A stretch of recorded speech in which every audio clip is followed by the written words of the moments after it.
lorsque vous débouchez une bouteille du champagne Taittinger. On libère presque 3 siècles d'histoire d'un domaine familial. Fondée en 1734, la maison Taittinger incarne réellement l'élégance française, la persévérance familiale et l'amour d'un terroir exceptionnel. Taittinger n'est pas seulement un nom sur une étiquette dorée, c'est une épopée qui traverse les siècles et les épreuves qu'a vécu cette famille, faite de visionnaires, de guerres mondiales, de certains choix plus qu'audacieux et un attachement réel à leur terre champenoise. De l'ombre des caves de Reims au tapis rouge de Cannes, cette maison n'a jamais cessé de cultiver cette finesse et ce luxe exceptionnel. Bienvenue dans la série L'histoire des domaines viticoles. Aujourd'hui, je vais vous raconter cette saga familiale entre légende, patrimoine et goût. Préparez-vous à plonger dans l'une des maisons les plus exceptionnelles de Champagne. Tout commence en 1734, bien avant que Taittinger naisse. Jacques Fourneau, négociant de vin à Reims, fonde l'une des premières maisons de Champagne. À cette époque, le champagne, c'est tout nouveau. Ruinart n'est lancé il y a seulement quelques années et je vous le rappelle, Ruinart est la première maison de champagne. À cette époque, le champagne est vraiment vu comme un vin effervescent, tout simplement, et pas comme le produit tel qu'on le connaît aujourd'hui. Fourneau travaille avec les moines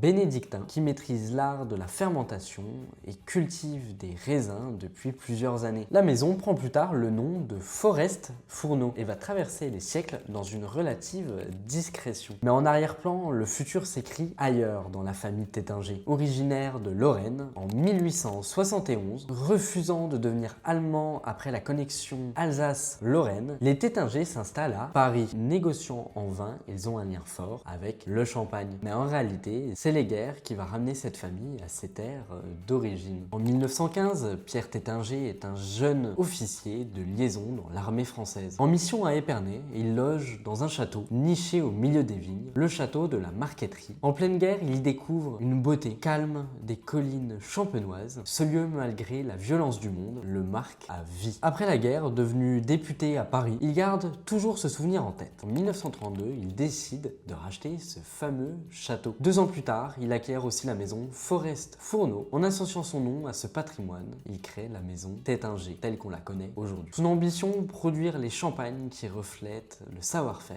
la légèreté et la finesse de la haute cuisine française. Il fait donc le pari audacieux de miser sur le chardonnay comme cépage dominant. C'est encore rare à l'époque, mais ce choix deviendra l'ADN de la maison. On dit souvent que le domaine d'exception avec le chardonnay, c'est Ruinart, mais Taittinger n'est pas loin derrière. D'un point de vue historique, il faut se rendre compte que la Champagne a été marquée par ces 2 guerres mondiales qui les ont touchés. Reims, ville martyre, a été bombardée des années durant. Pour se protéger, les habitants vivaient dans les crayères souterraines de la ville de Reims. Une réelle économie parallèle s'était créée au sein de ces crayères avec des hôpitaux, des écoles, des commerces. Tout le monde vivait quasiment 30 mètres sous terre. Aujourd'hui, quand vous allez visiter les crayères, vous pouvez voir inscrits au mur des écritures des noms que les personnes ont écrits pendant la Première et la Seconde Guerre mondiale. Dans la Seconde Guerre mondiale, d'ailleurs, la maison est de nouveau mise à rude épreuve. Une partie des bouteilles est réquisitionnée par l'occupation allemande, comme la Bourgogne et les autres régions viticoles ont pu connaître. Si t'aimes le monde des vins et des spiritueux et que tu voudrais en apprendre plus, pense à t'abonner à notre chaîne YouTube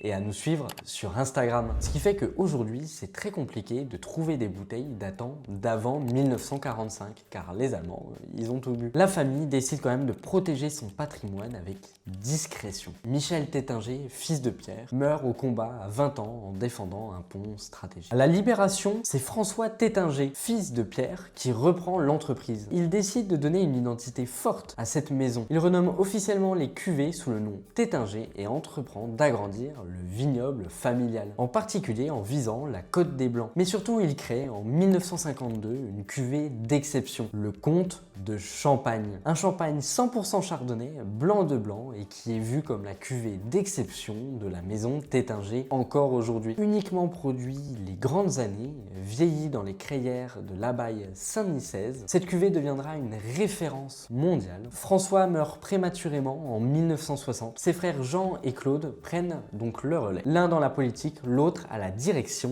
de la maison. Claude Taittinger dirige la maison pendant plus de 45 ans. C'est lui qui l'ouvre au monde. Il voyage voyage sans cesse, multiplie les partenariats à travers le monde, les implantations à l'étranger, mais surtout, il donne une image moderne à Taittinger qui se vieillissait. C'est également lui qui crée Taittinger Collection qui permet à des artistes contemporains de décorer des bouteilles. Claude développe également un domaine en Californie au même moment. Domaine Carneros dès 1987, bien avant la mode des sparkling wines américains. Il anticipe l'internalisation du champagne. Il faut savoir que dans le tout premier roman de James Bond 007, Casino Royale, l'agent James Bond commande une bouteille de Taittinger Blanc de Blanc 1943. Il le décrit comme probablement l'un des meilleurs champagnes du monde. L'auteur était lui-même amateur de cette maison. Dans le film From Russia with Love de 1963, Sean Connery demande du Taittinger à bord de l'Orient Express. Ce placement de produit renforce l'image chic de ce champagne. Au début des années 2000, le groupe Taittinger est vaste. Hôtel de luxe, baccarat, champagne. Et pour des raisons financières, la maison est vendue en 2005